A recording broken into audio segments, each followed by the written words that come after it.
get counterpoints and get like different little sounds of it, you know, or like even like playing like, you know, like more black metal type of stuff, open chords, like, right? Well, I know most of you guys like more rocker styles, you know, so we'll go a little more major sound, right? So.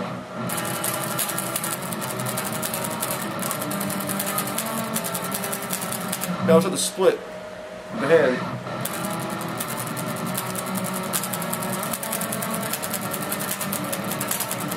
You get like sounds like you're playing like two instruments sometimes, you know? That's the whole point of counterpoint. So you can have like a rhythm and a bass moving at the same time, you can have different notes hanging around. So that's how I would go about rhythm. And in the end of the day though, no matter what style I'm playing, I go with the same components. You have isolated rhythms, you have stacks of isolated rhythm, and then you have the tonal movement on the rhythm, you know? Otherwise you just have like, say, you know, if you think of one side of it, you could have notes just moving in a stagnant time, either quarter notes or eighth notes or half notes, whatever it is. It used to be like, yo, a random note's moving forever, like, you know, same as that rhythm forever, you know?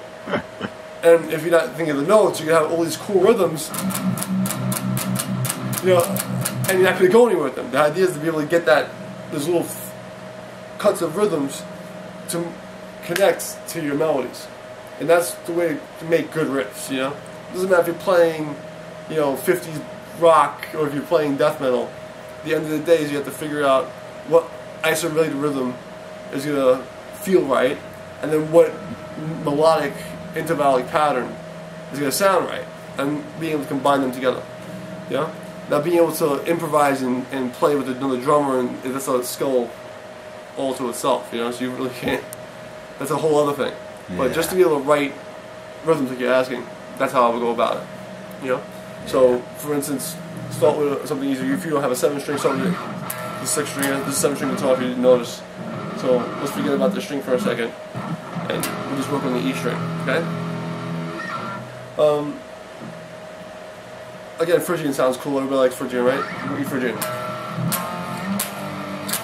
Which is basically just an A minor scale, right? Playing A minor scale with power chord. Now, for instance, simple, your isorhythm is just, you know, a single, like, you know, 8th note or 6th note pattern, right? That's your rhythm, you know? Obviously it's gonna get pretty boring, but that's the basis of a lot of crap. So that's your first rhythm. Start moving around and get like a circular pattern. Now you have an isolated melody. So, 2/3, right? Now this would be kind of boring. How many beats you play it, you know? And you see a lot of bands do this. So how do you get out of that? Now you have the isolated melody. Now you have to connect the isolated melody to an isolated rhythm. Right? Whatever. Just pick over the rhythm and then isolate it, you know, and move like that. And you can get fancy with it and start using different isolated rhythms for each movement, you know? Right? So, isolated rhythm here was just da da da da da, next one's da da, you know? So you have two little broken rhythms, you know? And you connect the two together and then you start to have riffs, you know? Yeah. And if you want to get really intense, you can start doing two different melodies and two different isolated rhythms at the same time, you know? Something like that.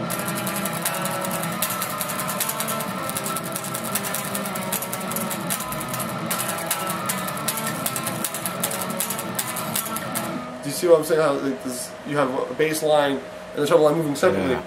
It's working because, you know, the top one has a very simple rhythm, which is just like 8th notes. The other one has like quarter note, you know, and you just roll with that, you know. Another way of thinking of like, you know, see like a pedaling point, you know.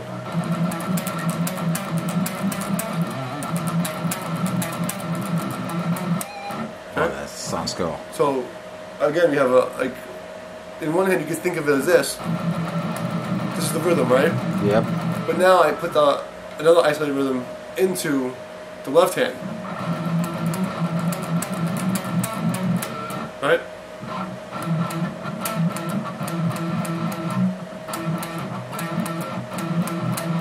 Caught that?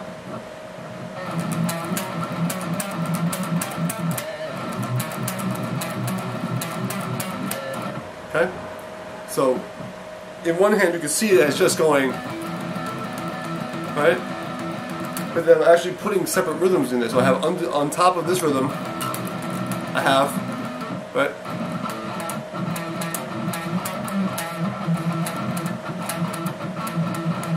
Right?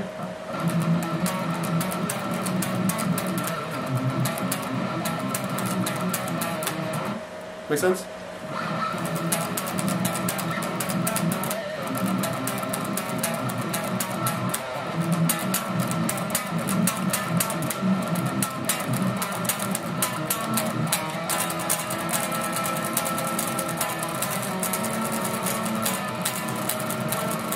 Right?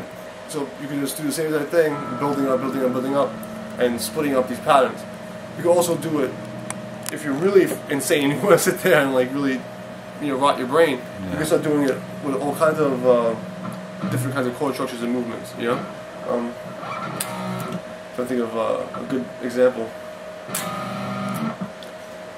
I don't want to show you something too crazy because you like people to break it down. So I'm trying to think of a good enough example that you can actually see the movements and stuff. But again, like let's say one just did, right? Start adding chords on top of it, or okay.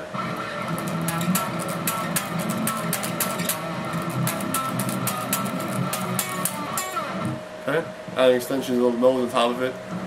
Same exact isorhythmic pattern, change the melody a little bit. Okay.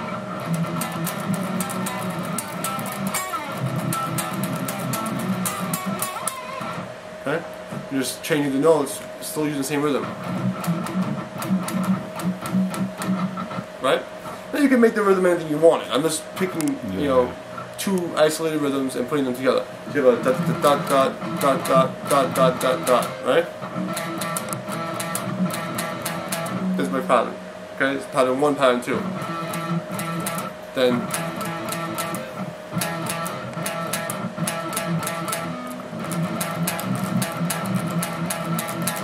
okay.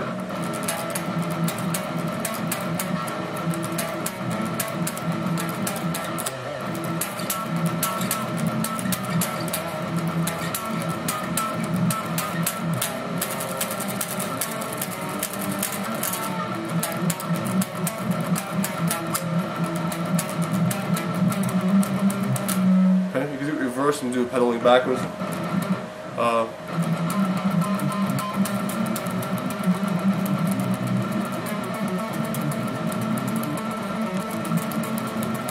Okay, say that thing. What else can you do with that? Excuse me 1 second. Nice. Thank you. You don't have to just warm it. Maybe.